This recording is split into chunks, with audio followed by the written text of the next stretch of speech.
안녕하세요, 소유쌤입니다. 다들 추석 연휴 잘 보내고 오셨나요? 추석 전후로 리플이 아주 핫했죠.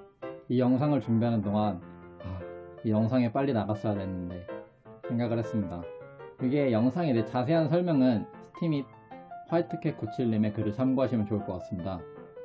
저도 이 영상을 위해 다양한 자료를 찾았는데 가장 잘 정리가 되어 있고 내용 설명에도 많이 포함되어 있습니다.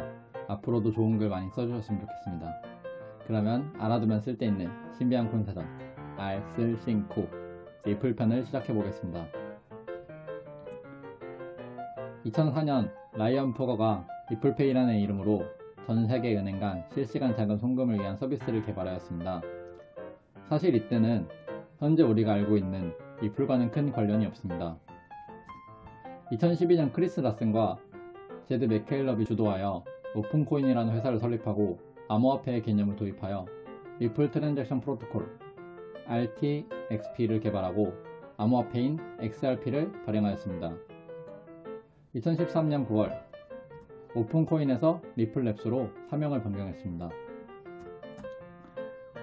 리플코인은 국제 송금을 위한 암호화폐입니다. 발행량은 매우 많은 1000억 개입니다. 베이프트 기반을 둔 RPCA라는 리플 프로토콜 컨센서스 알고리즘을 사용합니다. POW나 POS 이런 우리가 알고 있는 합의 알고리즘이 아닌 자체 합의 알고리즘입니다. 이게 트랜잭션을 이제 열린 장부에서 올리고 그리고 UNL이라는 고유 노드 리스트들이 이것을 판단하여 80% 이상 동의를 하게 되면 최종 장부에 기록되는 방식입니다. UNL을 만드는 데 포함할 수 있는 서버가 리플사에서 제공하는 몇몇의 서버에 불과하여 사실상 이게 중앙화됐다고 평가를 받고 있기도 합니다. 현재 리플의 시가총액은 3위, 그리고 최고 가격은 3.84달러, 우리나라에서는 4,500원 정도까지 올라갔었습니다. 간단하게 이제 알아보는 개념들이라고 얘기는 했는데 사실 조금 어려울 수 있습니다. 생각보다 리플이 조금 다양한 솔루션을 갖고 있기 때문에 어렵게 느껴질 수 있는데 한번 알아보도록 하죠. 이해하기 힘든 분들은 그냥 포인트 정도만 이해하셔도 됩니다. 리플에는 이제 리플넷이 있습니다. 리플에서 제공하는 모든 솔루션과 블록체인, 네트워크, 거래소까지 포함하는 네트워크 위의 네트워크입니다. 리플넷 자체는 블록체인이 아닙니다. 리플넷에서 제공하는 여러 솔루션 중 XRP를 사용하는 솔루션이 RCL, 리플 컨센서스 레저 라는 블록체인을 사용하는 것입니다. 리플에는 Xcurrent, Xrapid, Xpia 세 가지 솔루션이 있습니다.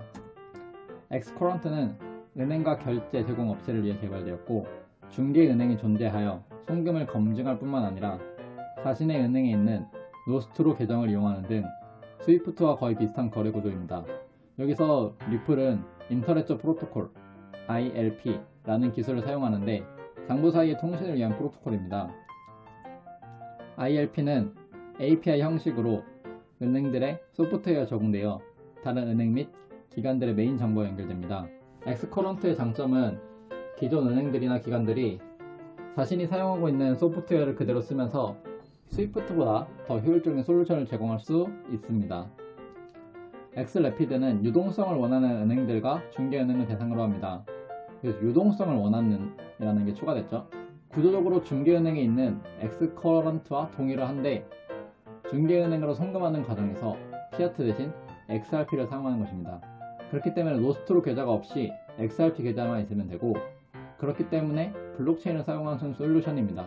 그렇기 때문에 엑스래피드는 블록체인을 사용하는 솔루션인 것입니다. 엑스피아는 기업들이나 개인 사업자 등을 대상으로 개발하였습니다. 게이트허브라는 탈중앙화 거래소를 이용하는 솔루션입니다. 별도의 소프트웨어를 설치, 연동할 필요가 없습니다. 게이트허브에서 거래는 XRP 장부에 기반하여 이루어집니다. 게이트웨어로서 리플렛에 참여하는 이들에 의해 발행된 일종의 토큰인 IOU도 거래합니다. IOU인데 사용 지불의 개념입니다. 대신 발급 주체가 따로 없어 누구나 USD IOU, BTC IOU를 발행할 수 있게 됩니다. 단, 테더처럼 발행한 만큼 예치해두고 언제든지 지급할 수 있어야 합니다. 실제로 예치해두는지 확실하지 않기 때문에 신뢰도에 따라 달러나 비트코인 IOU가 같더라도 발행 주체에 따라 가격이 달라집니다. 제가 발행한 BTC IOU와 비트메인에서 발행한 BTC IOU의 가격은 같은 BTC를 구현할 수 있더라도 제가 발행한 것이 신뢰적인 부분에서 더 위험성이 있겠죠. 그렇기 때문에 이제 가격적인 부분이 차이가 나는 것입니다. 채권 같은 경우에도 이제 신뢰도, 신용평가 등급에 따라서 약간 가격이 좀 달라지는 약간 그런 것과 비슷하다고 보시면 됩니다. 그리고 트러스트 라인이라는 이제 기능을 통해서 각 IOU에 대한 자신의 신뢰도에 따라서 금액의 총량을 설정할 수 있습니다. 이제 주요 사건을 알아볼 텐데, 뱅크 오브 아메리카, HSBC 등 세계 수십 개 은행들이 은행 간 송금의 리플을 사용하기 시작했습니다. 정확히는 아마 엑스커런트를 사용하는 것이겠죠.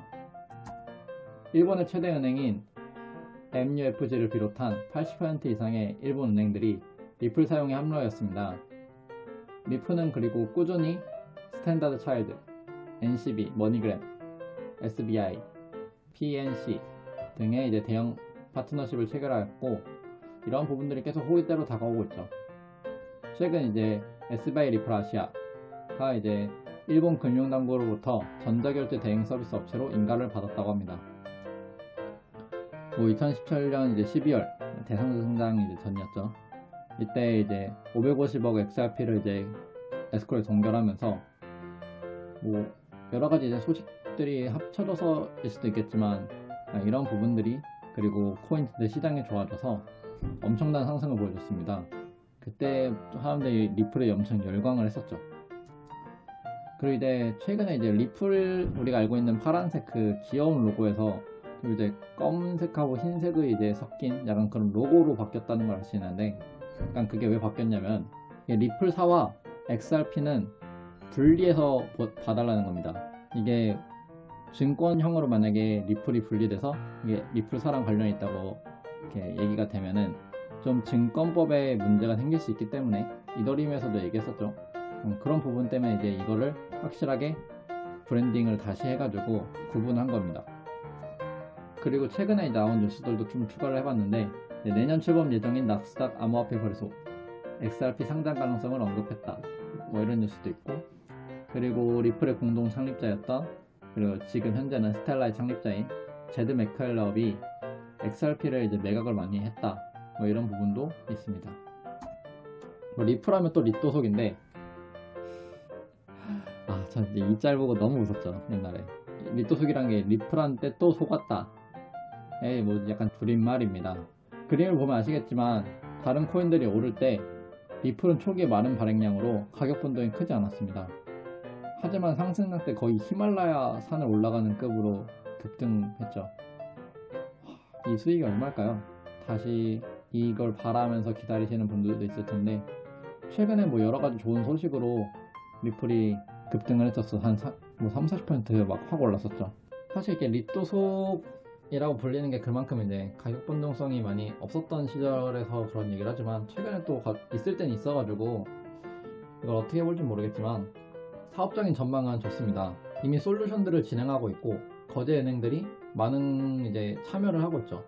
그리고 여러 파트너십들도 계속 맺고 있고, 가격 변동성이 커지게 되면은 사용하려는 곳들이 이제 많이 사라질 수 있기 때문에, 가격 변동이 급등 급락을 하는 부분들은 이제 리스크 관리적인 부분에서 좀 문제가 돼서 과연 이제 리플을 사용하려는 사람들이 생길까, 이제 X 커런트에서 X 래피드로 옮겨질까 라는 부분에 대한 걱정은 있지만, 사업적인 부분에 대해서는 꽤 긍정적으로 보여집니다. 나오고 있는 소식들이나 실제로 사용되고 있는 사람들이나. 하지만 이제 중앙화됐다는 평가를 받는 만큼 이런 부분에 대한 이제 해킹 이슈, 보안 이슈들이 만약에 터지면 그만큼 치명적인 것도 없겠죠. 그러니까 그런 부분들이 만약에 터지지 않는 상태에서 사업적인 부분을 계속해서 유지한다면 저는 리플의 전망도 나쁘지 않다고 봅니다. 물론 이제 가격적인 상승을 얘기를 하는 건 아닙니다. 사업적인 부분에 대해서 좋게 흘러갈 수 있겠다 라고 생각하는 것입니다. 이상으로 리플에 대해서 알쓸신코 편을 알아봤는데 도움이 되셨으면 좋겠습니다. 앞으로 이런 저도 이렇게 공부하면서 많이 이렇게 알려주기 위해서 뭔가 정리를 하는 부분들을 통해서 좀 더 배우게 되는데, 같이 배우고 이런 것들을 알아갈 수 있는 좋은 시간이 됐으면 좋겠습니다. 구독과 좋아요를 통해서 꾸준히 지켜봐 주시고 사랑해 주시기 바라겠습니다. 감사합니다.